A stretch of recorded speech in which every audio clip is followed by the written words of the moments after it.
상당한 그런 진전이 있는 모양입니다.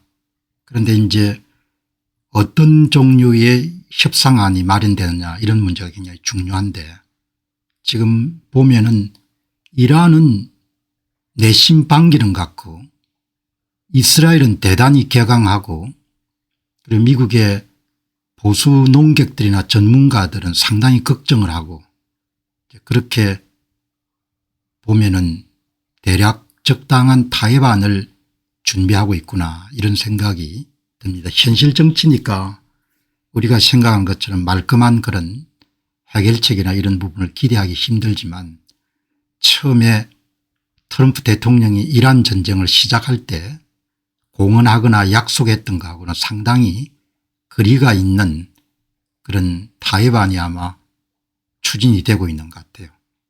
그래서 이제 조만간에 결정이 나올 것 같은데 이제 오늘 그 문제를 뭐 아주 자세하게는 다루지 않고 간단하지만 여러분들이 궁금해 하실 테니까 현실 정치란 게 다 타협을 하지 않습니까? 뭐 옳은 일은 아니죠.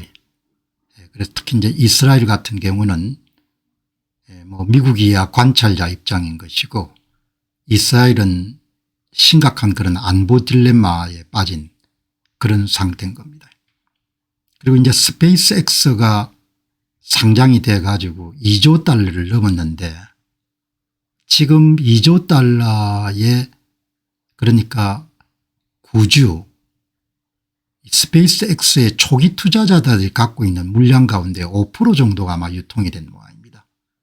5%가 유통이 돼 가지고 2조 달러 정도의 그런 기업 가치가 나왔으니까 어쨌든 투자하시는 분들은 조금 주의할 필요가 있을 것 같아요. 5%가 이제 90 몇 프로가 물량이 풀리게 되면은 가격이 아무래도 영향을 받지 않겠습니까? 그래서 이제 오늘 그런 부분들을 합쳐서 말씀을 드리도록 하겠습니다. 일단 세계 문제부터 속도감 있게 진행하도록 하겠습니다. 결론적으로 보면 이란이 원하는 딜, 환영하는 딜에 가깝게 다가가고 있는 것 같아요. 그리고 트럼프 대통령은 유가, 주가, 중간 선거 이런 부분을 의식해 가지고 미국이 승리했다 이런 식으로 유권자들에게 포장을 하고 전쟁을 마무리하는 쪽으로 그렇게 이제 상황이 진행이 되고 있는 것 같아요.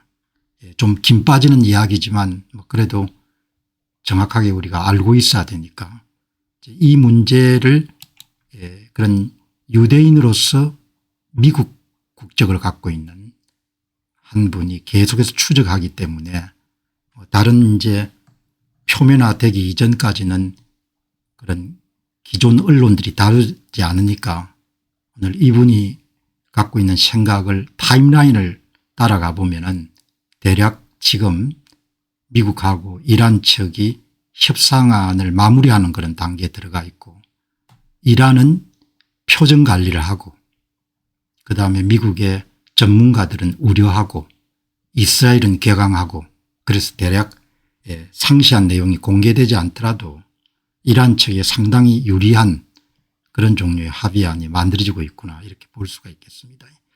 자, 여기 이제 보시면은 여기에 이제 트럼프 대통령이 이란을 못 믿겠다 그렇게 이야기하고 나서 뭐 얼마 되지 않아 가지고 이란 외무장관의 또 글을 인용했거든요. 한번 읽어보라고. 그러니까 오늘 종잡을 수 없는 그런 상황인 거죠.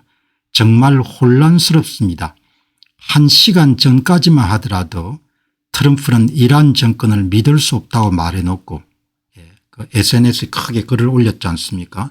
지금은 이란 정권의 핵심 선동가 가운데 한 명인 아락치 외무장관의 글을 다시 게재했습니다. 대체 트럼프는 어느 쪽이 진짜입니까? 이렇게 이야기하거든요. 그러니까 제가 보기에도 좀 황당한 거죠. 이렇게 글을 올린 겁니다. 시간 단위로 바뀌는 이 같은 감정 기복은 트럼프 행정부를 혼란에 빠진 것처럼 보이게 만들고 아무도 자신들이 무엇을 하고 있는지 모르는 것처럼 느끼게 합니다. 누군가 이를 제지해야 됩니다. 현재 대중의 인식은 최악입니다. 대중들은 트럼프 대통령을 뻥쟁이라고 그렇게 보는 거죠. 그죠? 예. 뭐 아시다시피 트럼프 대통령의 정책 노선이나 이런 부분을 굉장히 우호적으로 보지만 근래 며칠간 상황은 저도 이해하기가 힘드니까 이거를 뭐 제어할 수 있는 사람은 아무도 없는 거죠. 대통령이 하면 하는 거지. 파키스탄이 평화협정의 최종 초안에 도달했다고 선언했습니다. 현재 다음 단계를 완료하기 위해 당사국들과 협력 중입니다. 초안이 분명히 존재하는 것 같아요. 미국 정부가 국민들에게 잘 공개를 안 하지 않습니까? 그거는 다르게 보면은 숨겨야 될 게 많은 거죠. 약점이 많은 겁니다. 대중들이나 전문가들이 반발할 가능성이 높은 내용들이 들어있는 거죠.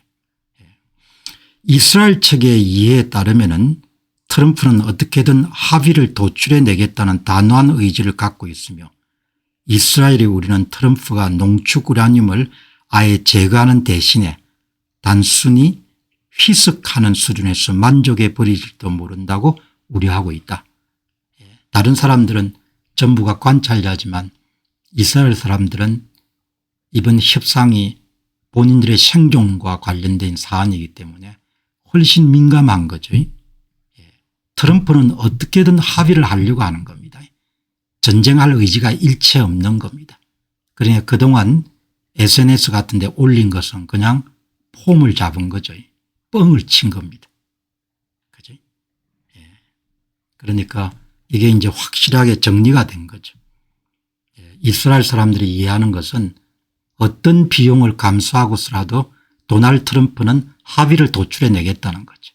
그러면 양보를 할 수밖에 없는 겁니다. 그래서 제목이 적당한 타협안에 그칠 것 같다 이렇게 나오는 거죠.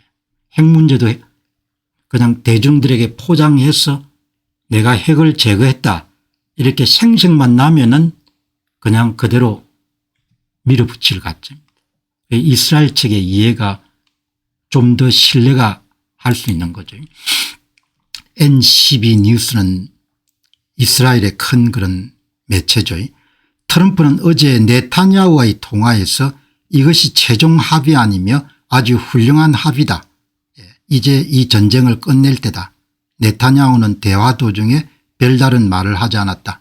네타냐후가 말을 안 했다는 이야기는 어마어마하게 불만스럽다는 것이고 트럼프는 자기 중심적인 성향이 굉장히 강하기 때문에 이게 합의다. 이게 훌륭한 합의다. 전쟁 끝내자 이렇게 이야기하는 겁니다. 내가 끝내자면 끝내는 거야 이렇게 이야기하는 거죠. 그러니까 어떤 합의안이 나올지 모르겠지만 아마 합의안이 나오면은 대중들의 반발이나 미국 의회의 공화당 의원들의 반발도 심할 것 같아요.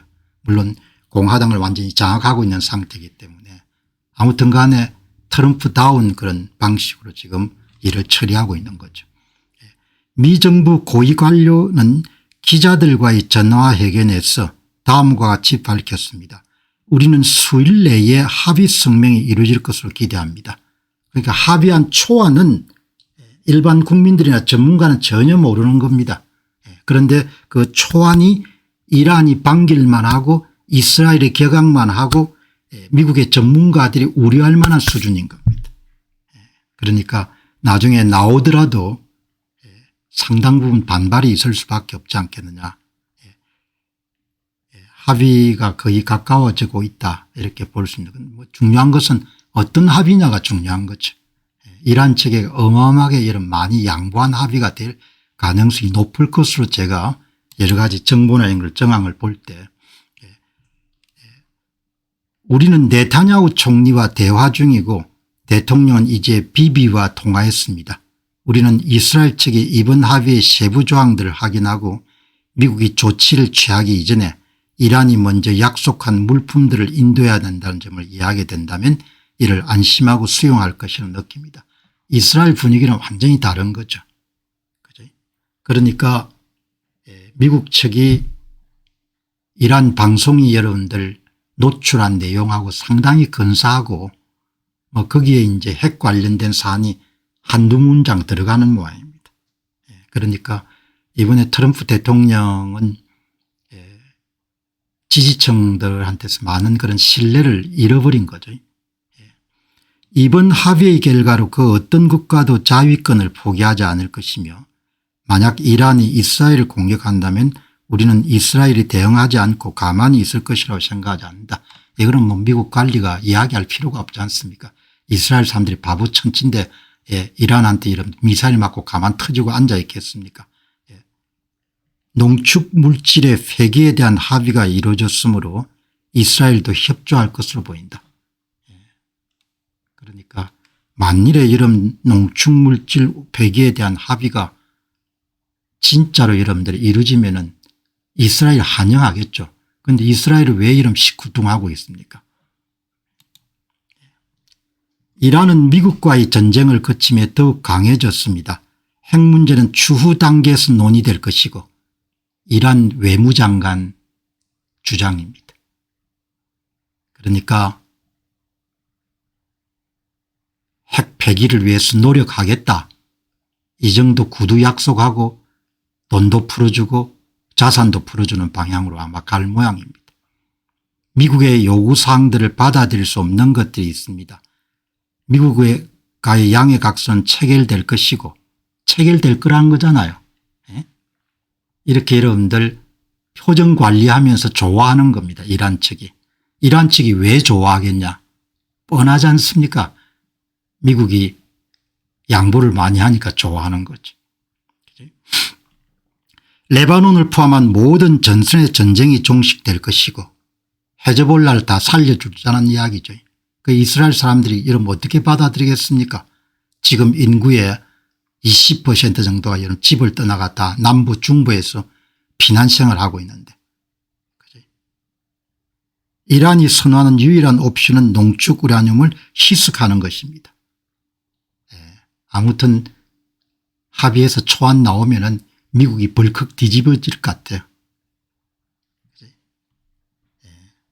그러니까 첫 번째 몇 주 전에 금요일 날 이란 방송발 합의안 초안이 밝혀지고 난 다음에 사람들이 다 들고 일어났지 않습니까?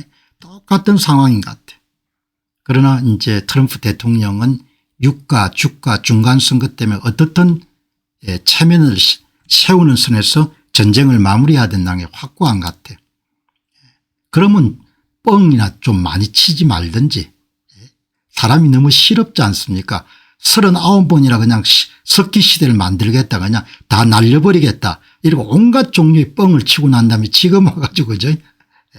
아무리 정치라고 하지만 그래도 말이라는 것이 무게가 있어야 되지 않습니까? 아락치 외무장관 이야기 보시죠. 이 합의는 내부적 반대에 부딪히고 있고 이스라엘이 그 반대에 선봉에 서서 합의를 무너뜨릴 빌미를 찾고 있습니다. 이 무슨 이야기입니까? 이스라엘에 극히 불리하고 이란에 극히 유리한 합의안이 되니까 이란의 외무장관이 미리 걱정하는 겁니다. 합의안이 깨질까 싶어가지고. 그러니까 안 봐도 뭐 뻔한 겁니다. 현 단계 세부사항을 공개하는 것은 언론의 거센 폭풍을 일으켜 서명을 어렵게 만들 수 있습니다. 언론들이 거센 폭풍이 왜 일어나겠냐. 미국의 전문가들이 왜 다 들고 일어나겠냐. 당연히 뭡니까 합의안이 엉뚱한 여러분들 합의안이니까 들고 일어나겠죠. 그러니까 이를 어떻게 이렇게 처리하는지 물론 뭐 우리가 알지 못하는 그런 고민들이 아니겠습니까. 외무장관이 합의안이 깨질까 싶어서 걱정하는 겁니다. 이란의 외무장관이.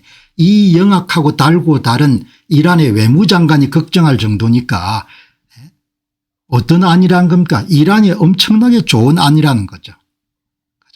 그러니까 안 봐도 그냥 그대로 여러분들 나오는 겁니다. 아라그치는 이스라엘의 합의를 무산시키려 할 정도로 반대할 것이라고 우리가 하는 부분이 무엇인지 묻고 싶다. 이런데 여러분들 미국 사람들이 반발 안 하겠습니까? 트럼프 대통령이 진짜 잘해야 되는 겁니다. 그냥 본인 기분대로 이런 밀어붙이다가 완전히 박살이 날 수 있는 겁니다. 이스라엘 사람들이 바보 천치입니까? 합의안에 이런 반발할 정도면은 이스라엘 사람이 반발한다는 것은 미국의 보수 농객들이나 전부 다 들고 일어난다는 겁니다. 그런 것을 무산시킬 그런 자신이 아마 있는 모양이니까 이렇게 추진하는 모양인데 하나마나 전쟁을 왜 했냐 이야기, 이런 이야기가 나올 수밖에 없는 겁니다. 알아거치가 여러분들 지금 표정관리 열심히 하고 있는 겁니다. 조심조심하고 어떻든 사인 받아내야 한다. 협상의 최종 단계가 완료되면 합의서에 서명하고 공식 발표할 예정입니다. 이는 인간들 보시기 바랍니다. 이란 애들이 이제 빨리 합의안 서명하고 여러분 디지털 방식으로 원격 서명이 진행될 예정이고 며칠 내에 이루어질 것입니다. 그러니까 대중들한테 여러분들 어떤 합의가 이루어지고 있다고 미국 정부에서 못 밝히는 겁니다. 그러니까 업주창게 어제 말씀드린 바와 같이 J-디펜스가 나와가지고 뭐 X상에 루머가 돌고 있니 그런 헛소리들을 하는 겁니다. 단도직입적으로 보면 아주 불리한 합의가 나올 가능성이 엄청나게 높은 겁니다. 아주 불리한 합의가. 그래서 전쟁 뭐 하려고 했냐 이야기가 나오고 그럼 39번이나 뻥을 왜 쳤냐 이야기가 나오는 겁니다. 사람이 실없이 그런 이야기를 하는 겁니다. 아주 불리한 합의가 나올 뭐 이란 측은 이렇게 표정 관리에 굉장히 바쁩니다. 이 초안을 가지고 중국 측하고 만나 가지고 지금 회의를 하고 있다. 카젬 이란 외무 차석은 테헤란에서 러시아 및 중국 대사와 공동회견을 갖고 미국과의 양해각서 초안에 대해서 논의했다고 밝혔다. 그러니까 웬 떡인가 하고 이렇게 덤석 먹은 겁니다. 내 생각에는 심상찮아요. 리처드 골드버그는 트럼프 행정부 1기 때 고위 보좌관을 지낸 인물이고 일관되게 트럼프 행정부를 옹호하는 그런 전문가입니다. 호르무즈 해협 통행료를 부과하는 것은 항해의 자유를 존중하는 것과 양립할 수 없습니다. 헤즈볼라에 대한 지원을 강화한 것은 테러 지원을 종식시킨 것 양립할 수 없습니다. 이렇게 여러분들 친트럼프 인사들이 19시간 전에 호르무즈 해협 통행료 문제를 제기하고 헤즈볼라 지원 문제를 여러분 제기하는 것, 이게 뭐냐 이야기죠. 엉망진창인 그런 합의안이 나올 가능성이 엄청나게 많다는 겁니다. 리처드 골드버그가 이런 이야기를 할 정도 되면은 상당히 심각하다는 겁니다. 호르무즈 해협 통행료가 무슨 말입니까?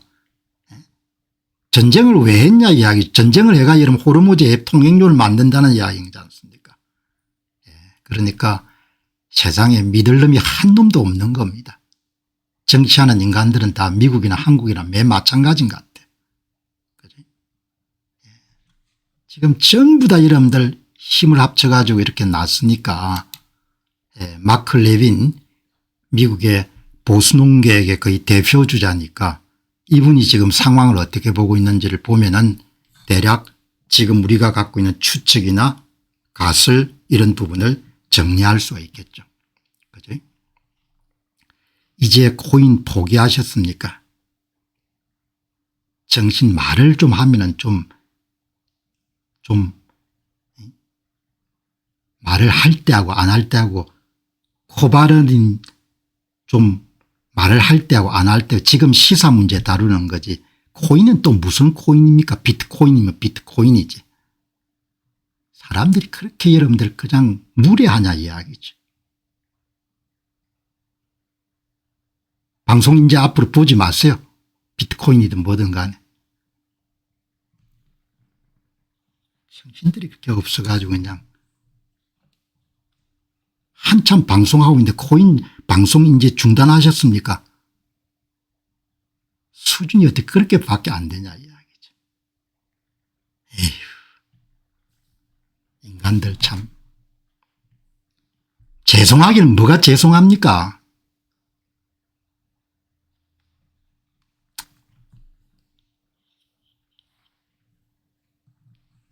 자, 여기 보시면은 마크 레빈 여러분들 보수농객이 지금 이제 마크 레빈 씨의 논조를 보게 되면은 협상안이 어떤 식으로 지금 진행 중인지를 대략 이렇게 이제 감을 잡을 수 있지 않습니까?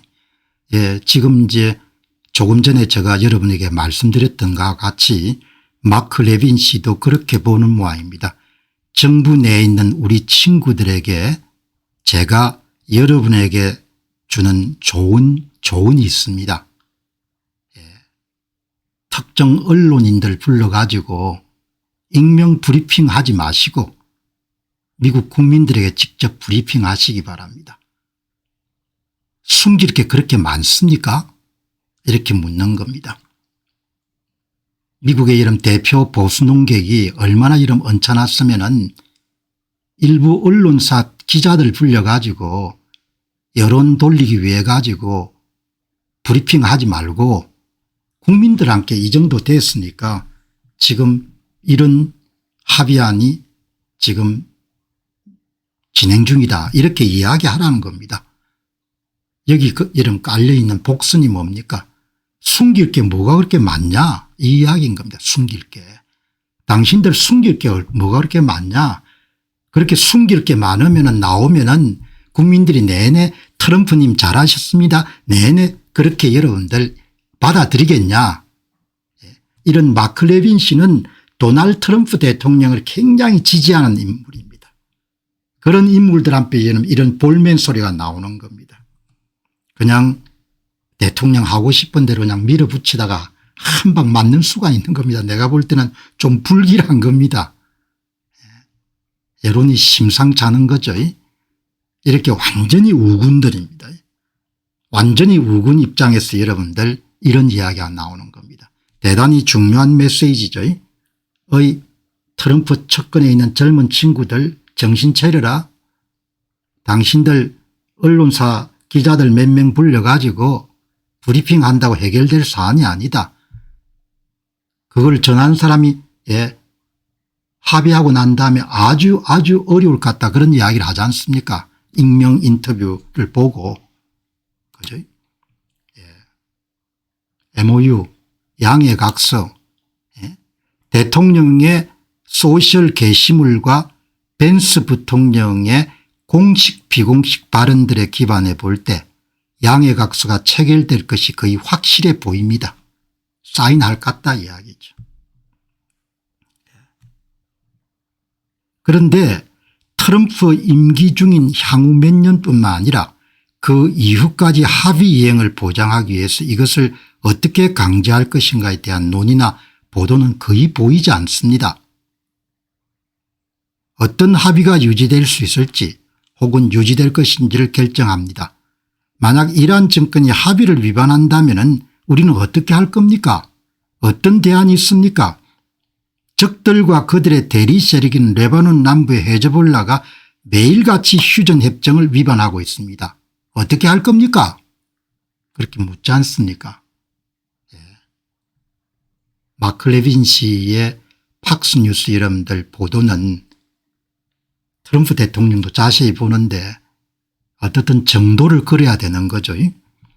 저는 트럼프란 사람 자체를 옹호하거나 누군가를 광팬이거나 이런 성향은 전혀 없습니다. 저는 그 사람의 정책을 지지하기 때문에 그 사람을 우호적으로 평가하는 거지 누구처럼 이런 트럼프가 좋아서 그런 거 전혀 없습니다. 인간은 여러분들 다 뺏겨놓으면 똑같다고 보기 때문에 사람을 그렇게 믿지 않는다는 이야기죠. 그런데 지금 가는 거가 뭔가를 숨기고 계속하고 있다는 이야기죠. 이란발 보도가 밝혀지고 난 다음에 여론이 안 좋으니까 이란의 주요 언론사 기자들을 불러서 백악관 고위직이 익명 인터뷰를 진행하고 그걸 덮고 대통령이 이란이 나쁜 놈이다 그렇게 SNS를 올려가지고 사람들을 불만을 잠재우고 그렇게 하는데 그렇게 편법을 쓰면 안 된다는 이야기죠. 숨길 게 많다고 보는 겁니다. 온리님 고맙습니다. 실효성 있는 강제조항이 없는 것 같고 이란 및 헤즈볼라의 위반 가능성 이란은 계속 헤즈볼라에게 돈을 대줄 거니까 그리고 여러분들 하비스는 레바논에서 일체 전투를 하지 않는다 이렇게 합의를 하고 그러면 안 되는 거죠. 그죠? 그러니까 정도를 그려야 되는 겁니다. 지금 정도를 걷는 것 같지 않기 때문에 제가 트럼프 지금 정책 문제를 지적하는 겁니다. 정도를 그려야 되는 거죠. 유가 때문에 주가 때문에 선거 때문에 패배한 전쟁을 승리한 전쟁을 이런 포장을 할 수는 없다는 겁니다. 지금 같은 여러분들 다 모든 것이 밝혀진 상황에서 그거 포장하고 넘어갈 수 있겠습니까? 넘어갈 수가 없는 겁니다. 믿을 놈이 한 놈도 없는 겁니다.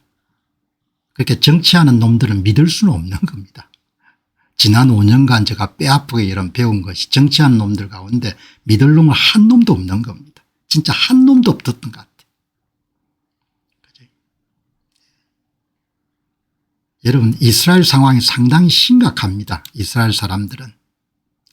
여기에 이분이 아즈리엘이라는 사람이 뭐 이런 미국 방송사에도 많은 일을 했던 그런 농객입니다. 이름 자체가 이름 바로 유대인 이름이지 않습니까? 여기 이스라엘 상황을 전합니다. 새롭게 부상하는 이란과의 합의가 초래한 잠식 효과를 지금 이스라엘 북부 주민들은 피부로 느끼고 있습니다. 지난 1시간 동안만 헤즈볼라는 이스라엘 북부 지역 사회를 향해 3차례의 별개 공격을 감행했습니다. 최근 몇 주 동안 이스라엘이 제시했던 방정식은 간단했습니다. 헤즈볼라가 휴전을 위반할 때마다 베이루트의 헤즈볼라 본부를 때리겠다. 그러나 실제로는 헤즈볼라의 폭격이 계속되고 있음에도 불구하고 이 조직의 거점을 향한 이스라엘의 상징적인 수준의 보복조차 전혀 이루어지지 않고 있습니다. 미국이 협상을 이런 타결해야 되니까 네타냐후 총리로 하여금 보복을 하지 말라고 그렇게 계속 요구하는 겁니다. 테헤란이 선호하고 와싱턴이 점점 더 수용하고 있는 듯한 방정식은 이것입니다. 이란이 공격하더라도 헤즈볼라가 공격하더라도 감내하고 겉으로는 평온한 척을 유지하고 이란의 대리셀이 다음 라운드를 위해 전력을 재정비할 시간을 벌어주는 것이다. 이 부정의한 일을 하면 안 되는 거죠. 제가 트럼프 대통령을 나무라는 것은 이게 부정의한 거지 않습니까? 정의롭지 않은 일이지 않습니까? 이거를 본인의 이런 정치적 이득을 위해 가지고 그렇게 밀어붙이는 거지 않습니까? 그러면 안 된다 이야기죠. 지금 최신 상황입니다. 지금 이란에서 이스라엘에서 지금 일어나고 있는 계속 때리는 거지 않습니까? 국민의 25%에서 20% 정도가 남부나 중부로 다 이동해서 이러면 돌아올 수 없도록 이로 인해 두 가지 측면의 기회를 놓치고 있습니다. 첫 번째는 이 위협이 단번이 완전히 제거되기를 기대할 온전한 권리가 있는 이스라엘 시민들입니다. 두 번째는 이란의 간섭으로부터 자유로운 주권 국가에서 마침내 살아갈 기회를 누려야 될 마땅한 레바논 국민입니다. 헤즈볼라가 해체되지 않으면 이란의 간섭은 레바논을 또 다른 파멸적인 전쟁으로 끌고 갈 것입니다. 헤즈볼라가 사실상 수십 년 만에 가장 약화된 지점에 해결 대신에 봉쇄를 선택하는 것은 현상 유지를 선택하는 이 드문 전략적 기회를 낭비하는 위험을 초래합니다. 아주 제가 볼 때는 뭐 트럼프 대통령도 입장이 있겠죠. 본인의 정치적 이익도 있을 것이고 그런데 옳은 일을 하고 있는 것 같지는 않다는 거죠. 옳지 않은 일을 하고 있기 때문에 옳지 않은 일을 하고 있다고 이야기하는 겁니다. 방송 듣는 분 가운데 트럼프 여러분들 옹호자들은 기분이 나쁘겠죠. 그러나 나는 트럼프란 사람을 개인적으로 여러분들 열광해야 되거나 그렇게 생각 안 합니다. 그 사람의 정책이 잘 돼 있으면 칭찬하는 것이고 잘못되면 비판을 받아야 되는 거죠. 그런데 생각보다 여러분 그렇게 군면은 아닌 것 같아요. 믿을 놈이 없는 거죠. 믿을 놈이. 믿을 놈이 없기 때문에 오늘 여기에 미국과 이란 간의 협상 타결로 헤즈볼라의 행동이 제한되기 이전에 이스라엘 방위군이 헤즈볼라의 마지막 일격을 가하는 것으로 보입니다. 70회 정도를 때렸네요. 얼마나 여러분들 레바논 남부를 요새화해 놨으면 매일 때려도 때릴 때가 있는 겁니다. 이스라엘 방위군은 레바논 남부에서 테러 조직 헤즈볼라의 기반 시설 70곳 이상을 공격했습니다. 이스라엘 방위군은 이스라엘 시민에 대한 위협을 제거하기 위해 테러 조직 헤즈볼라에 대한 작전을 계속하고 있습니다. 지난 하루 동안 더 많은 공격이 있었습니다. 이렇게 여러분들 싸우고 있는 겁니다. 그런데 나 몰라라 뭐 이렇게 여러분들 하는 것은 이스라엘의 외교 안보 분석가 샤이엘 벤 에플라임 씨가 이스라엘의 대표적인 국방 전문 기자 로벤 이샤이의 심층 분석을 소개한 겁니다. 이거를 보면은 이스라엘 입장에서 지금 추진되고 있는 미국과 이란 사이의 타해반이 뭐가 문제인지를 좀 더 정확하게 알 수가 있는 거죠. 우리는 이제 그런 고급 정보를 접하기가 어렵지 않습니까? 한번 보시죠. 여러분 여기 보시면은 이스라엘 측면에서 미국과 이란의 합의안에 대한 진단하고 전망입니다. 결론적으로 이야기하게 되면 이스라엘을 완전히 배제시키고 트럼프 대통령이 입지를 굳히기 위해 가지고 그냥 밀어붙이는 겁니다. 패싱당하는 이스라엘과 이란 정권의 부활. 이번 이란 협상은 카타르와 파키스탄을 통해서만 비밀리에 진행되고 있고 이스라엘은 논의 과정에 철저히 소외되어 있습니다. 오바마 정부 시절의 이스라엘 패싱과 비슷한 양상입니다. 역대 가장 우호적인 트럼프 행정부 하에서조차 이스라엘이 완전히 배제되고 있습니다. 이번 협상의 가장 큰 약점은 제재 완화와 동결자금 해제를 통해 제재 완화와 동결자금을 해제해 주는 겁니다. 그래서 이란 외무장관이나 국회 관계자들이 포카페이스를 하면서 여러분들 딜을 환영하는 겁니다. 이란 정권에 점진적으로 막대한 자금이 다시 유입되어 생존 능력을 키워준다는 점입니다. 그 자금이 또 상당수가 여러분 헤즈볼라로 넘어가겠죠. 그러니까 이스라엘로서는 도저히 받아들일 수가 없는 겁니다. 지금 상황을. 여러분께서는 지금은 이스라엘에 아주 영향력 있는 국방 전문 기자가 현재 협상을 이스라엘 입장에서 여러분들 보는 시각입니다. 무너지는 반이란 전선과 대리 세력의 재건, 걸프 국가들이 이탈하고 있습니다. 사우디아라비아, 아랍에미레이트, 카타르 등은 미국이 이란의 공격으로부터 자신들을 방어하지 못하는 한계를 목격했습니다. 이에 따라 아브라함 협정을 통해서 이스라엘과의 관계를 정상화하는 대신에 그걸 포기하고 그러한 이란 쪽에 붙어 가지고 돈을 좀 주고 그냥 지내는 걸로 그렇게 나아가고 있는 겁니다. 이거는 트럼프 방식이 아니지 않습니까? 이거는 옳지 않지 않습니까? 여러분들 이제 걸프 국가들이 미국은 그렇게 믿을 수가 없다 이렇게 보는 겁니다. 그래서 이런 테헤란 쪽에 이런 또 뇌물을 좀 주고 좀 잘 지내는 쪽으로, 그러면 트럼프가 여러분들 처음에 전쟁을 일으키기 전에 가졌던 중동 구상 아브라함 어코드 협정을 통해서 이스라엘과 주요 아랍 국가들이 국교 정상화를 통해서 여러분들 중동의 평화를 이룬다, 그런 거가 다 없어져 버린 겁니다. 그런 내용들이. 처음에 전쟁 시작했던 거 목표나 이런 것은 다 사라지고 그냥 빨리 마무리해서 여러분들 유가 관리하고 주가 관리하고 그냥 여러분들 중간 선거에 도움받고 그거밖에 없는 겁니다. 처음 시작했던 거 큰 소리 뻥뻥 치던 거 있지 않습니까?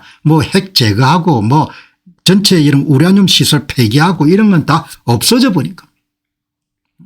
손발이 묶인 이스라엘. 이란은 미국의 묵인하에 헤즈볼라와 후티 반군 등 대리 세력과의 네트워크를 재건하고 있습니다. 테헤란은 이미 이스라엘 남부 레바논 전술을 압박하고 이스라엘을 사방에서 압박할 지렛대를 확보하고 있습니다. 이스라엘 사람들이 이런 받아들이는 합의안이 갖고 있는 위험함을 이렇게 처절하게 이렇게 정리한 겁니다. 이스라엘 방위군 일각에서는 전쟁이 끝나고 제재가 완전히 풀리기 이전에 와싱턴이 인내심을 갖는다면 1년에서 3년 안에 이란 내부의 시위가 재개되어 정권이 붕괴될 것이다. 이런 것도 가능하지 않습니다. 한 47년 정도 여러분들 정권을 지배하게 되면은 그러면은 기득권생들이 워낙 이런 공고해져 가지고 피를 4만 명 5만 명 여러분 뿌리더라도 해결이 안 되지 않습니까? 여러분 체제 바뀌면은 몇만 명 죽더라도 해결 안 됩니다. 그냥 모여가지고 물러가라 물러가라 물러가라 그렇게 해서 물러가지 않는 겁니다. 그래서 체제가 임계점을 넘어서게 되면 아주 어려운 겁니다. 체제가.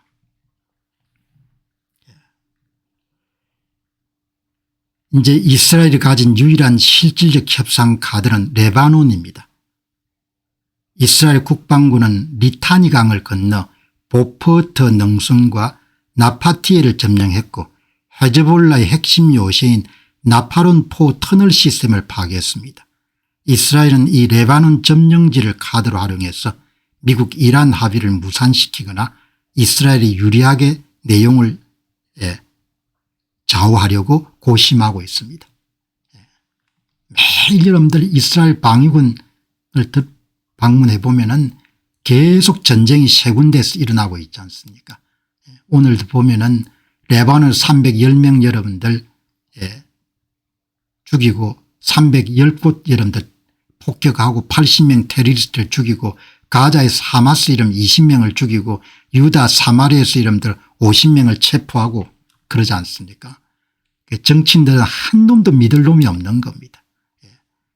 레바논 남부 다빈에서 여러분들 찾아낸 겁니다. 매일같이 찾아내는 겁니다. 이렇게. 민가를 전부 다 여러분들 요새화해 가지고 이거를 외면해버리겠다는 겁니다. 하비안이. 하비안이 뭔가 하니까 이 전부를 함께 싸웠던 동맹국가인 이스라엘을 그냥 외면해버린 겁니다. 그 이야기를 여러분들이 이스라엘 국방 기자를 통해서 오늘 확인 한번 해본 겁니다. 여러분 저는 도덕적으로 그렇게 아주 완벽하거나 그러진 않지만 저는 선악 개념을 굉장히 중요하게 여기고 정의와 부정이 옳고 그름을 구분할 수 있는 것이 대단히 중요하다고 생각합니다. 저는 그것이 참 중요하다고 생각하는 겁니다. 제가 주변 사람들하고 이런 관계를 많이 근래 정리한 게 선악 개념이 무디고 정의 부정의가 없는 겁니다. 이러면 어떠고 저러면 어떠고 뭡니까? 그냥 그렇게 살면 되는 거지. 우리가 나이가 얼마인데 지금 나가가지고 뭐 하겠냐 이런 식인 겁니다. 한 민족이나 국가가 옳고 그름이 붕괴가 되면은 진짜 골로 가는 겁니다. 그래서 제가 자주 예를 들었지만 역사 속에서 흑인 노예 아프리카 노예 무역을 통해서 영국이 막대한 여러분들 흑자를 남겼음에도 불구하고 영국의 선각자들이 노예 문제에 대한 도덕적 불감증이 궁극적으로 영국 사회 내부를 붕괴시킬 것이다. 그렇게 해서 여러분들 노예 폐지 운동이 일어났지 않습니까? 북한에서 내려온 젊은이의 눈을 감겨 가지고 죽는 것을 뻔히 알면서 여러분들 걸어서 판문점을 넘어가지고 이러면 죽도록 내버려 두는 것이 지금 이 나라의 형편이었지 않습니까? 마음 아파하는 수준 정도 아닙니다. 그 도덕적 붕괴로 인해서 그 나라가 무너지는 겁니다. 그 도덕적 붕괴로 인해 가지고. 지금 세계를 보면은 지도자들의 도덕적 붕괴가 위험 수준을 넘어서는 것 같아요. 선악 개념이 없는 겁니다. 선악 개념이 옳고 그런 것이 없고 우리가 국경을 왜 보호해야 되는데 이런 식인 겁니다. 이런 미친 인간들이 여러분들 창궐한 세상을 지금 우리가 살고 있는 겁니다. 여러분 기억하시기 바랍니다. 한 나라가 내부적으로 도덕적인 그런 여러분들 선악 개념이나 이런 것이 무너지게 되면은 그게 그냥 가슴 아픈 일이 아니고 그 나라를 그냥 무너뜨리는 겁니다. 그 나라를. 그래서 이런 영국의 선각자들이 참 대단하다고 제가 생각하는 것이 그 당시 화폐 기준으로 보면 노예무역이 천문학적인 이익을 남겨준 겁니다. 그거를 몇십 년간 노력해서 여러분들 노예운동을 건절한 것이 도덕적으로 그 나라가 무너져가 망한다고 본 겁니다. 여러분 지금 유럽의 위기도 마찬가지인 겁니다. 유럽의 정치 지도자들이 전부 다 표만 계산하는 거다. 표만 계산하니까 옳고 그런 게 없는 겁니다. 여러분 이 보시기 바랍니다. 지금 이스라엘은 레바논 남부에 진지를 구축하고 이스라엘 북부를 때리는 헤즈볼라를 로부터 나라를 보호하기 위해서 그냥 무진장 노력하고 있는 겁니다. 매일 이렇게 이런 폭격을 때리는 겁니다. 이스라엘 방위군이. 그런데 이런 프랑스나 독일이나 영국의 이름들 총리나 대통령 하는 이야기 보시기 바랍니다. 이게 마크롱입니다. 프랑스 마크롱. 베일리트의 화재 사건 이런 폭파 사건이 발생했을 때 아시다시피 베이루트나 이런 레바논이 프랑스 식민지였지 않습니까? 프랑스 식민지. 그때 가서 한참 이런 마크롱이 폼을 잡는 겁니다. 마크롱도 도덕적으로 상당히 문제가 많은 겁니다. 마크롱 대통령의 발언들은 이스라엘의 군사적 해법이 중동의 정오를 키울 뿐이라고 보고 있다. 전부 다 이름들 하마스를 제거하기 위한 노력들도 전부 다 비난하고 헤즈볼라 이름들 제거하기 위한 것도 전부 다 비난하는 겁니다. 그 모든 만악의 근원이 이스라엘이다 이렇게 좀 들고 나가는 겁니다.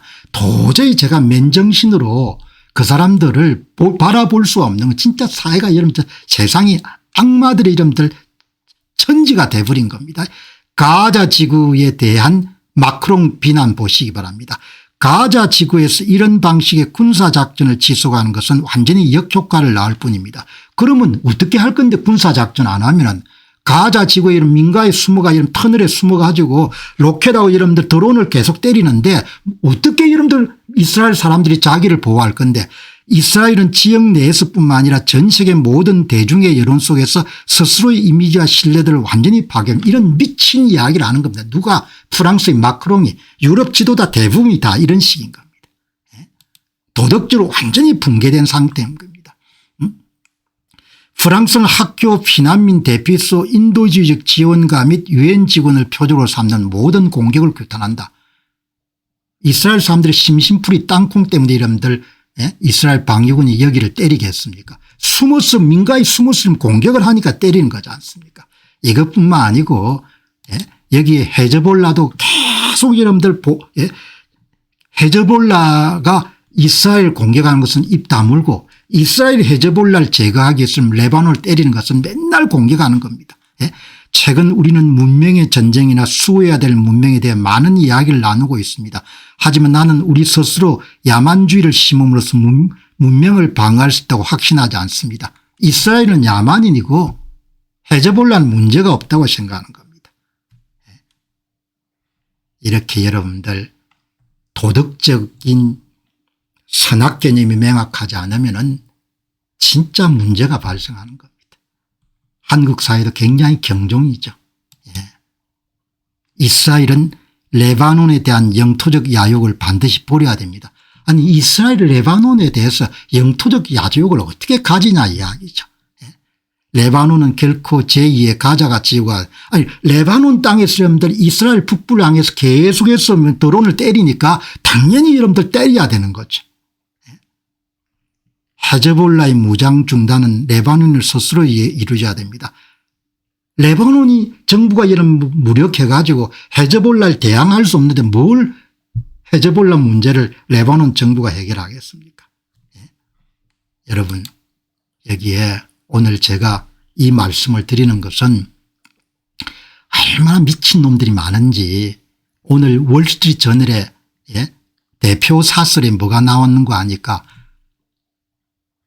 레바논 정부가 모국이었던 식민지 지배하에서 모국이었던 프랑스의 프랑스에게 헤즈볼라가 테러 집단입니다. 이렇게 보고를 한 겁니다. 아니 지금 와가지고 레바논 정부가 프랑스에 헤즈볼라가 테러 단체니까 옹호하는 그런 발언하지 마십시오. 이렇게 이야기한 겁니다. 예, 그러니까 공부를 왜 하는지.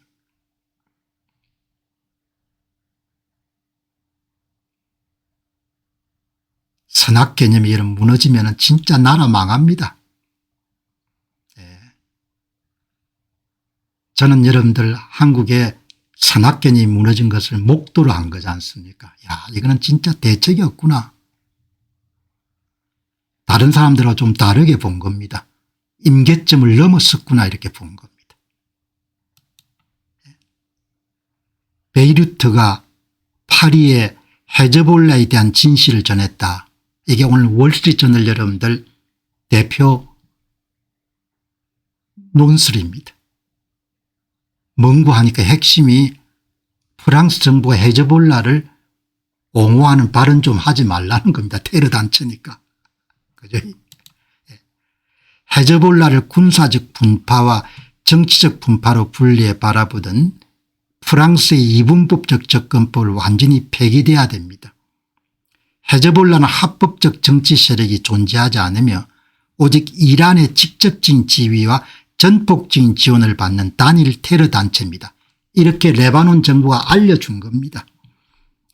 과거 레바논 문제의 중재자였던 프랑스 파리에 베이루트가 직접 진실을 전달했다는 것은 레바논 내부에서도 더 이상 헤즈볼라를 정치적 파트너로 인정하지 않는다는 강력한 신호입니다. 지금 와가지고 마크롱한테 헤즈볼라가 이런 테러 집단이니까 옹호하는 그런 이야기를 안 해줬으면 좋겠다. 이 정도 수준이 된 겁니다. 얼마나 유럽의 지도자들이 도덕적으로 무감각한 건지 그거를 제가 개탄하는 겁니다. 이게 여러분들 헤즈볼라 문제지만 한국도 마찬가지인 겁니다. 한국도 다 마찬가지인 겁니다. 도덕적 개념이 모호하고 선악 개념이 무너지게 되면 나라를 못 지킵니다. 죄의식들이 없어지기 때문에 나중에 나라도 팔아먹을 수가 있는 겁니다. 2026년 현재 이란 이스라엘 전쟁 및 레바논 휴전 협정에서 서방이 헤즈볼라를 정치 세력으로 오인한 태도는 이란의 영향력만 강화하는 악순환을 초래합니다. 이런 짓을 독일, 프랑스, 영국 전부 다 이렇게 해온 겁니다. 유럽 지도자들이. 중동의 지속 가능한 평화를 위해서는 헤즈볼라를 대화의 상대가 아니라 단일 테러 조직으로 명확히 규정하는 단호한 인식의 전환이 시급합니다. 지금 인식의 전환을 촉구해야 될 정도니까 상황이 얼마나 심각합니까? 상황이 어마어마하게 심각한 거죠. 예. 여러분 흐리멍텅, 제가 개인적으로 흐리멍텅한 걸 안 좋아합니다. 흐리멍텅한 거 있죠. 계산이 여러분들 분명하지 않고 흐리멍텅한 것을 진짜 좋아하지 않습니다. 흐리멍텅한 것까지 이별해야 되는 거죠. 지금 지구상에서 흐리멍텅하지 않는 나라가 이런 손에 꼽을 정도로 적은 겁니다. 여기 이런 네타냐후 나오면 모두가 거구라고 부를 겁니다. 지금은 좀 뜸하지만 공병호 TV 하면 거구 TV다. 정신 나간 인간들인 겁니다. 공병호 TV가 여러분들 정상적인 TV다 이렇게 될 때가 되면 한국이 정상인 국가가 되는 겁니다. 네타냐후는 나오면 전부가 여러분 한국 언론들은 다 거구입니다. 거구. 이렇게 분명하고 딱 떨어지게 이야기하는 사람인 겁니다. 세상 이름 진짜 혼탁하는 겁니다. 이번에 트럼프 대통령도 거래하는 걸 보면은 야 저렇게 해서 안 되는데 그런 생각이 드는 겁니다. 여기 보시죠. 절대 여러분께서 놓쳐서는 안 될 네타냐후 연설이 있습니다. 제2차 세계대전이 일어나기 전에 서방 유럽 국가들은 평화를 구걸하기 위해 체코슬로바키아 영토 일부를 히틀러에게 넘겨줬습니다. 그 결과는 인류 역사상 최악의 전쟁이었습니다. 이제 그들은 평화를 만든답시고 이스라엘 영토 일부를 팔레스타인들에게 넘겨주라고 말합니다. 하지만 팔레스타인들은 평화를 원치 않습니다. 팔레스타인들은 평화를 원치 않습니다. 북한 사람들은 평화를 원치 않습니다. 그들의 진짜 목적은 유대인 국가인 이스라엘을 지도에서 완전히 지워버리는 것입니다. 이렇게 이야기하면 여러분들 전쟁광이 되고, 이렇게 이야기하면 여러분 극우 지도자가 되는 겁니다. 그러니까 세상이 완전히 정신이 나간 겁니다. 우리는 자신의 적과 맞설 용기조차 없으면서 우리에게 적과 싸우는 법을 훈계하려 드는 해외 비판론자들의 말에 절대 굴복하지 않을 것입니다. 네타냐후 정도가 되니까 이런 이야기하는 겁니다. 야, 이 썩어 빠진 이런 유럽 정치 지도자들아, 네 앞가름이나 제대로 하고 네가 훈계할 군번이냐, 그 이야기인 겁니다. 입 닥치고 집안에 여러분 처박혀 있으라 이놈들아, 그 이야기인 겁니다. 이렇게 반듯한 이야기를 하면 극우가 되는 겁니다. 이렇게 반듯한 이야기를 하면 전쟁광이 되는 겁니다. 우리는 테러리즘에 대해서 보복이나 양보를 보상하지 않을 것입니다. 우리는 테러리즘을 반드시 격퇴할 것입니다. 그리고 유대인들은 우리 땅에 자유롭고 강하며 영원히 살아갈 것입니다. 이렇게 이야기하면 극우가 되는 겁니다. 그래서 그냥 네타냐후 하면 전부가 극우 이름들 네임 태그를 다 붙이는 겁니다. 우리는 주체적으로 생각할 수 있어야 되고, 옳고 그런 것을 명확히 구분할 수 있어야 돼. 그때 여러분들 번영도 있고 성공도 있는 겁니다. 사바사바하고 그렇게 하면 오래 못 갑니다. 어떻게 오래 가겠습니까? 사바사바. 성장률이 계속 떨어질 겁니다. 한번 보시기 바랍니다. 사바사바. 우리가 남이가 우리끼리 뭉쳐서 잘 해먹쳤다. 이렇게 하면 여러분들 오래 가겠으면 오래 안 갑니다. 오래 안 가고 서서히 가라앉죠. 여기 보시죠. 이 영상이 2024년 5월 5일 이스라엘의 홀로코스트 추념일, 이번 여러분들 홀로코스트 추념일에 대해서는 어떤 이야기를 했습니까? 4월 15일인데 5월 5일이 아니고 5월 5일이 아니라 4월 15일로 제가 기억하는데, 이번에는 유럽 지도자들이 선악 개념이 모호하니까 국가적 정체성 위기를 맞이하게 될 것이다, 그 이야기를 하지 않습니까? 그러니까 이렇게 마음 안 맞는 사람들하고 맞춰 살아야 되니까 참 쉽지 않은 거죠. 네타냐후 총리는 히틀러에게 체코슬로바키아 영토의 화량을 현재 서방이 요구하는 두 국가 해법은 과거 실패한 위넨 협정처럼 테러리스트들에게 영토만 상납하고, 팔레스타인 사람들은 여러분들 딴 거 없습니다. 그냥 이스라엘이 없어져야 된다는 겁니다. 이란 사람들 이스라엘이 없어져야 된다고 생각하는 겁니다. 헤즈볼라 이란 없어져야 되는 겁니다. 전쟁 치료 가지고 여러분들 맞서는 수밖에 다른 대안이 없어요. 사람 설득에 있으면 설득이 안 됩니다. 여기에 노아 마지드라는 분이 이스라엘 분인데 아마 10월 7일 학살 사건을 기록하는데 크게 기여한 언론인 같습니다. 네타냐후 총리에게, 트럼프에게 그의 무모한 협상은 우리에게 용납할 수 없다고 전해주시기 바랍니다. 우리는 대학살에 살아남았는데 우리를 파멸시키는 테러리스트들이 우리의 존재 조건을 좌우하도록 우리는 내버려 둘 수가 없습니다. 이스라엘 국민은 그런 상황을 원하지 않습니다. 네타냐후 총리께서 옳은 일을 하시기 바랍니다. 이렇게 이야기하는 겁니다. 여러분들 오늘 생각이 여러분들 무디면은 잘 살기가 어렵지 않습니까? 그냥 그죠? 사회 기생충들이 덜 끓고 정부 보조금에 여러분들 기대하는 사람들이 늘어나고, 그러면 나라가 어떻게 가겠습니까? 마지막에는 그냥 골로 가는 겁니다. 뭐 다른 방법이 없는 겁니다. 제가 오늘 제임스 숀 박사가 캐나다 사람입니다. 아버지가 미국인이었으니까 여기 오늘 장문의 글을 기고한 겁니다. 캐나다 사람들과 함께 한 이야기인데 저는 꼭 한국 사람들이 하는 이야기 같아 가지고 오늘 여러분들 제임스 숀 박사가 자기 조국인 캐나다에서 안타까워하는 걸 한번 여러분들 들어보시기 바랍니다. 그거는 꼭 여러분 주어를 캐나다 대신에 한국 이야기인 겁니다. 예. 여기에 혁신을 외면하는 캐나다의 경제적 자만과 관료주의에 대한 경고입니다. 한국인들에게 주는 이야기하고 똑같습니다.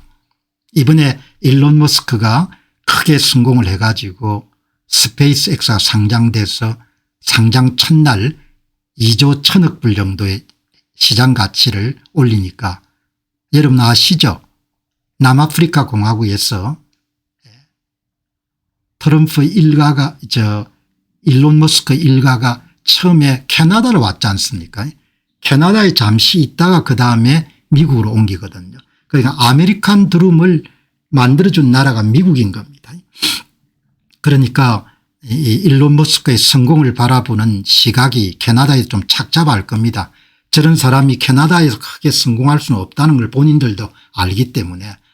그런데 일론 머스크의 성공을 비난하는 그런 논조가 캐나다 전문가들한테 많이 나왔던 모양입니다. 그래서 제임스 온 박사가 한 말씀을 하는 겁니다. 이제 그런 일론 머스크의 성공에 대한 캐나다 지식인들의 비난류의 주장이 많았다는 것은 그만큼 캐나다도 상당히 좌파 성향이 강하다는 거죠. 제임스 온 박사 이야기 들어보시기 바랍니다. 일론 머스크의 스페이스X 상장을 대하는 캐나다의 냉소적인 태도는 이게 여러분들 캐나다의 지적 대세를 말해주는 거거든요. 아, 이게 캐나다가 상당히 많이 작용화됐구나. 수십 년간 이어져온 경제적 겸손함의 부재와 고질적인 결함을 고스란히 드러냅니다. 미국은 효율적인지 모르지만 도덕적으로 우리가 우월하다 이렇게 보는 겁니다. 캐나다는 과거의 혁신과는 숭상하면서도 현재 진행 중인 파괴적 혁신과는 실시간으로 지원하기보다 시기하고 냉소적으로 평가하는 경향이 강합니다. 나라가 좌편향 사회로 가게 되면은 envy, 질투, 젤러시, 시기심이 지배하게 되는 거죠. 그런 나라는 일어설 수가 없습니다. 일론 머스크는 자산 관리자가 아니라 실제 산업을 일으키는 빌더, 건설자이지만 캐나다 기득권층은 테슬라와 스타링크를 정치적 프레임으로 가두며 배척하고 있습니다. 상당히 심각하구나. 사람의 생각이 이 정도가 되면 진짜 심각하구나.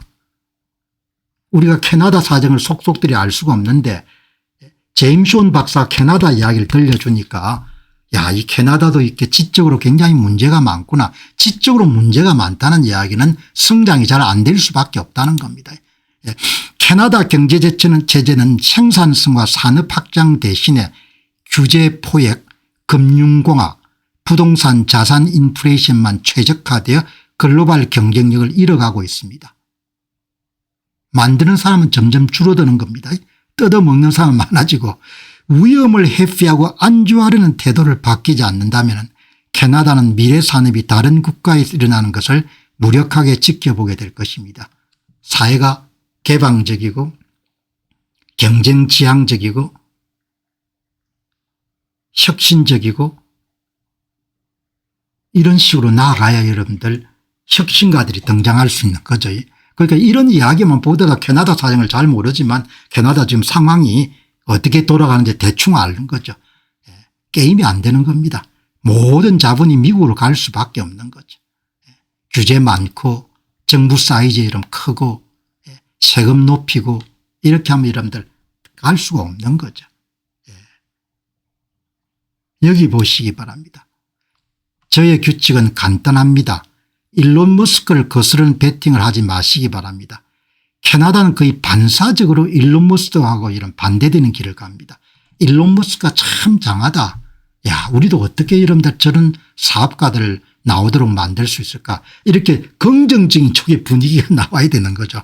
캐나다가 일론 머스크와 스페이스X를 포용하지 못하는 것은 단순한 실책이 아닙니다. 수십 년간 이어진 깊은 결함, 경제적 겸손함의 지속적인 부재가 가장 최근에 표출될 것뿐입니다. 일론 머스크를 어떻게 비난하죠? 스페이스X 이런 성공을 어떻게 비난하냐고요. 정신이 문제가 많은 겁니다. 글로벌 패권이 기술적 역량에 재정이 되는 시기에 캐나다는 여전히 주의 무슨 주의, 안주, 주의, 주의, 조심, 안주, 자신의 모델이 거의 적응할 필요가 없다는 착각을 기본값으로 삼고 있습니다. 캐나다는 실시간으로 혁신가를 지원하기보다도 지나고 난 뒤에 그들을 축하하는 경향이 훨씬 더 강합니다. 머스크는 캐나다가 부족하다고 주장하는 바로 그 자체 자산관리자가 아닌 산업의 건설자를 대변합니다. 기후변화에 대한 미덕을 요란하게 표방하는 정치 및 기업 기득권층이 테슬라를 포용하는 의지를 거의 보이지 않는다는 이런 역설은 참 이해하기가 힘듭니다. 캐나다는 규제와 금융공학과 부동산과 은행 집중화와 자산 인플레이션 최적화되어 있는 반면에 생산성과 혁신 산업적 규모에 대한 투자는 만성적으로 부족합니다. 캐나다가 상당히 여러분들 저성장하는 이유를 그냥 단박에 알 수가 있네요. 자본은 많지만 세계적으로 경쟁이 있는 기업을 키우는 쪽으로 자본이 배치되지 않습니다. 위험은 평가되거나 가격이 매겨지지 않고 그냥 회피 대상이 될 뿐입니다. 스페이스 X의 상장에 대한 부정적인 반응은 이 같은 캐나다인들의 사고방식을 적나라하게 보여주고 있습니다. 많은 이번에 일론 머스크의 성공에 대한 캐나다의 논평이 가치평가에 대한 냉소와 인성 비판으로 회귀했습니다. 일론 머스크가 싸가지가 없고 문제가 있다 이런 쪽으로 간 모양이네요. 캐나다는 경쟁에 뒤처지고 있는 것이 아닙니다. 수십 년 전에 경쟁하지 않기로 스스로 선택할 것뿐입니다. 나라가 이런 스스로 자살하기로 선택할 수 있는 거죠. 뭐 그건 본인들의 선택이니까 할 수 없는 겁니다. 이때 국민들이 할 수 있는 방법은 그냥 그 선택을 따르든지 아니면 떠나는 겁니다. 과감하게 두 가지 방법밖에 없는 거죠. 수십 년 전에 캐나다가 경쟁하지 않기로 세계와 경쟁하지 않기로 결정한 겁니다. 수십 년 전에 이런 캐나다가 그냥 나눠 먹고 살기로 결정한 겁니다. 그러면 개인이 선택할 수 있는 것은 그냥 엑시트 하거나 보이스 하거나 저항하거나 아니면 뭡니까 순응하거나 아니면 떠나는 겁니다. 뭐 딴 거 없는 겁니다. 간단한 겁니다. 이렇게 여러분들 오늘 캐나다 이야기를 했는데 참 문제가 많네요. 대한민국이 캐나다 같은 땅덩어리를 가졌다면 세계 최강이 됐습니다. 세계 최강이 안 됐을 것 같아요. 뜯어먹어가지고 온신이 썩을 겁니다. 뜯어먹기 위해 싸우겠습니다. 땅덩어리가 문제가 아닌 겁니다. 이스라엘 보면 땅덩어리가 문제가 아니고 부존 자원이 많다고 여러분 다 잘 사는 게 아니지 않습니까? 이란 보시기 바랍니다. 베네수엘라 보시기 바랍니다. 부존 자원이 문제가 아닙니다. 사람의 생각과 정신이 살아있어야 되는 겁니다. 우리가 캐나다처럼 땅덩어리가 이런 넓었으면 우리가 잘 살았 거다 한 천만에 뭡니까 조선인들이 여러분들 싸웠을 겁니다. 계속 공짜를 더 가지기 위해서 조선인들이 전부 다 일어나가 여러분들 한국인들은 사라지고 전부 다 조선인이 돼가 여러분 전부 다 싸웠을 겁니다. 멀쩡한 나라 완전히 망치는 거 보시기 바랍니다. 여러분 부존 자원 문제 없습니다. 부모한테 얼마 받았냐 필요한 일이지만 결정적이지 않습니다. 정신이 살아있어야 정신이 사람이 정신이 살아있어야 되는 겁니다. 민족의 정신이 살아있어야 이러면 사는 거지 땅덩어리에 부모한테 물려받은 유산 그렇게 중요하지 않습니다. 노예 건성 거지 건성 빈대 건성 기생충 건성 가지면은 캐나다 100배 정도 이런 땅을 가지더라도 망합니다. 여러분 부모한테 물려받는 거 중요하죠. 좋은 일입니다. 그거는 운이 있어야 되니까 그러나 결정적이지 않습니다. 정신이 살아있어야 정신이 사고방식이 살아있어야 되는 겁니다. 사고방식이 이름 죽으면은 미국의 여러분들 10배 20배 땅을 이름 물려받더라도 그건 잘 살 수가 없는 겁니다. 거지 건성 가지고 노예 건성 가지고 빈대 건성 가지고 이런 기생충 정성 가지면은 될 수가 없는 겁니다. 될 수가 없는 겁니다. 오늘 여러분 이 보시죠. 여기에 기생충들이 전 세계에 여러분 창궐하는 겁니다. 여기에 가드 사드 교수가 이번에 자살적 친동감인가 하는 책을 내가지고 히트를 치니까 여기에 여러분들 또 막 비난하는 사람들이 어마어마하게 비난하기 위해서 태어나는 사람도 많습니다. 예. 예, 여기 이제 막 공격을 하는 겁니다. 그냥 밥만 먹고 일하면 이 교수만 공격하는 게 굉장히 힘든 거죠. 예. 굉장히 힘든 겁니다. 예. 이제 어디까지 공격하는 거 하니까 이 가드 사드 교수가 레바논계 유대인이지 않습니까? 어머니가 아마 아랍계 인물인 모양이에요. 예. 그러니까 모국어가 아랍어인가 봐. 아랍어인가. 예. 그리고 이 사람은 이제 네덜란드에 태어난 팔레스타인인데 유년기를 전부 다 여러분들 공격하는 겁니다. 예. 당신은 레바논에 쫓겨난 것입니다. 레바논에 쫓겨난 것인지 1970년대 부모들이 얼마나 현명했습니까? 레바논 내전 같은 거 보고 그냥 떠나버린 겁니다. 예. 레바논 같은 나라는 재개하기가 힘듭니다. 예. 해교들이 들어가고 완전히 나라를 망쳐버린 거지 않습니까? 구체적으로 팔레스타인들이 들어가 가지고 팔레스타인들이 들어갔으니 완전히 망가진 거죠. 어제 브뤼셀에 여러분들 팔레스타인들이 많이 모인다고 해서 그것도 이러면 굉장히 제가 불안하게 본 겁니다. 이제 브뤼셀을 망치겠구나. 그래서 이러면 이집트는 팔레스타인 못 들어오게 하지 않습니까? 그 족속이 갖고 있는 근성, 그 족속이 갖고 있는 유전자는 없을 수가 없는 겁니다. 그 족속이 갖고 있는 것은. 그 족속이 갖고 있는 유전자는 스프링과 같아가 여러분들 조금은 참을 수 있지만 금세 돌아가는 겁니다. 그 족속, 그 민족이란 족속이 갖고 있는 여러분들 그 근성과 그 여러분들 찐득찐득한 그런 문화적 유전자는 없어지질 않는 겁니다. 당신은 레바논에 쫓겨난 것이다. 그렇게 막 비난하는 겁니다. 비난한 거죠. 레바논 잘 떠났죠. 레바논 같은 나라는 확실히 떠나야 되는 겁니다. 안 될 것 같으면 그냥 떠나는 게 최상인 겁니다. 뭐 여러분들 설득한다. 설득 안 됩니다. 나는 20대부터 설득 문제에 관심을 가졌지만 인간을 설득하는 것은 거의 불가능한 겁니다. 그 유전자라는 것이 못 버립니다. 예. 예. 그 유전자가 용수철하고 똑같은 겁니다. 잠시 여러분들 눌러가 잠복할 수 있지만 그냥 그대로 터지는 겁니다. 예. 그 부모가 그걸 안 거죠. 아, 이 나라가 안 되겠구나. 그 집요하게 이런 공격을 하는 겁니다. 예. 그러니까 이제 질투심, 시기심, 피해의식 이런 게 여러분들 그냥 얽히고 설키면은 다음부터 대책이 없지 않습니까? 예. 그런데 오늘 여기 보시면은 가드 사드님께서 예. 한 말씀을 하신 겁니다. 보시면 예. 일론 머스크 성공을 가지고 예. 여기 보시죠. 예. 바로 그것입니다. 미국은 기업가 정신과 혁신과 탁월함에 대한 무한한 정신을 에토스를 바탕으로 세워졌습니다. 반면에 캐나다는 부를 생산한 자들에 대한 시기심과 원망에서 비롯된 여성화되고 공감을 가장한 기생적인 과세제도를 바탕으로 세워졌습니다. 뭐 쉽게 얘기하면 상당히 사회주의적 성격이 강한 나라라는 거죠. 그죠? 그러니까 뭐 게임이 안 되겠죠. 미국에서 이러면 캐나다 국경을 딱 지나면 표가 나지 않습니까? 도로부터 시작해서 전부가. 북미 대륙을 여행하다 보면은 차를 타고 캐나다 국경을 딱 지나면은 차이가 나지 않습니까? 많이. 체제라는 것이 마찬가지로 미국에서 남부 국경인 멕시코를 지나면 이러면 크게 차이가 나지 않습니까? 시기심, 원망. 이건 뭐 해결 안 됩니다.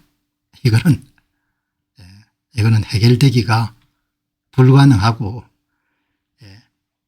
그 뭐 종자 자체가 다르니까 종자가 다른 데다가 체제가 그 종자를 다음에 통일이 돼가 이런 북한 사람들하고 융화가 되면 많이 다를 겁니다. 그죠? 변할 수가 없는 거죠. 오늘 보니까 스페이스의 기업 가치가 캐나다 전체의 가치보다 높아졌습니다. 이거는 옳지 않은 이야기거든요. 그래서 제가 이거를 수정을 하려고 합니다. 스페이스X의 기업 가치가 2조 1000억이고 캐나다 1년의 GDP가 2조 2천억에 2조 3천억입니다. 그러니까 기업 가치를 국가와 비교하려고 하면은 그러면은 국부 총 가치를 따져야 되는 거죠. 국부 가치를 따지면은 캐나다의 전체 국부가 12조에 15조 달러 되니까 그러니까 스페이스X의 기업 가치보다 한 6배에서 7배 정도 많은 거죠. 캐나다 여러분들 가시면은 엄청나게 여러분들 넓잖아요. 나라가. 미국하고 거의 비슷하거나 조금 크거나 그럴 겁니다. 참조해서 여기 보시면은 주요 5개국의 GDP 및 국가 전체 국부를 보니까 한국이 꽤 크네요. 국부 규모가 한 10조 달러 되는데 한국은 부동산이 많은 것 같아요. 부동산이.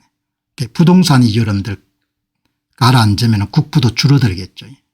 일본이 한 25조, 캐나다가 12조, 한국이 10조. 한국은 부동산 가격이 많이 포함되어 있는 거예요. 미국이 150조, 독일이 18조. 그러니까 GDP에 비해 가지고 국부 규모가 큰 겁니다. 한국이 5.5배. 그게 부동산 가격들이 굉장히 높아 가지고 여기 보시면은 한국, 이스라엘, 싱가포르 GDP하고 국부를 비교해 보게 되면은 한국이 5.5배네요. GDP 대비 국부 규모가. 이스라엘 3.0배, 싱가포르의 4.1배. 싱가포르도 부동산이 클 건데 한국이 한 10조, 이스라엘이 국부 규모가 한 1조 7천억 정도 되네. 여러분들 오늘 이 가드사드 교수 이야기의 핵심은 영어 표현이 참 멋있네요. 제한이 없는 기업가 정신과 혁신과 탁월함에 대한 리미트레스, 한계가 없는 열정, 에토스에 기초한 나라가 미국입니다. 그런데 캐나다는 좀 여성화되고 그다음에 동정적 기생적 과세제도의 바탕을 둔 그런 그래도 뭐 캐나다에 이제 천년 자원들이 많은 나라니까 우리하고는 비교할 수가 없는 거죠. 기생충들이 전 세계에 많지 않습니까? 기생충 정신을 가지면은 정말 참 개인도 답답하고 나라가 참 어렵게 되는 거죠. 그리고 이제 기생충들이 모여 가지고 법을 제정했을 때 이제 기생충들이 질투심을 제도화해 버리는 거죠. 그러면 이제 완전히 그냥 꼬꾸라지는 거죠. 여기 이제 오래전에 94년도 사진이네요. 일론 머스크가 미국에 올 때 돈은 없었고 뭐 학생이니까 돈이 없었겠죠. 그리고 10만 불 정도의 빚이 있었네요. 학교를 다닐 때 2개 직장을 가지고 그다음에 장학금을 받아서 일을 했는데 지금이 1조 1000억 불 정도. 아주 귀한 사진이네요. 1993년 7월 30일 날 기사네요. 여기 이제 오늘 일론 머스크가 스페이스X를 여름 상장하는 데 성공하고 난 다음에 이제 찬반 양론들이 많은데 여기에 로레나 곤잘레츠라는 사람이 일론 머스크를 아주 욕하는 메시지가 2026년 5월 9일입니다.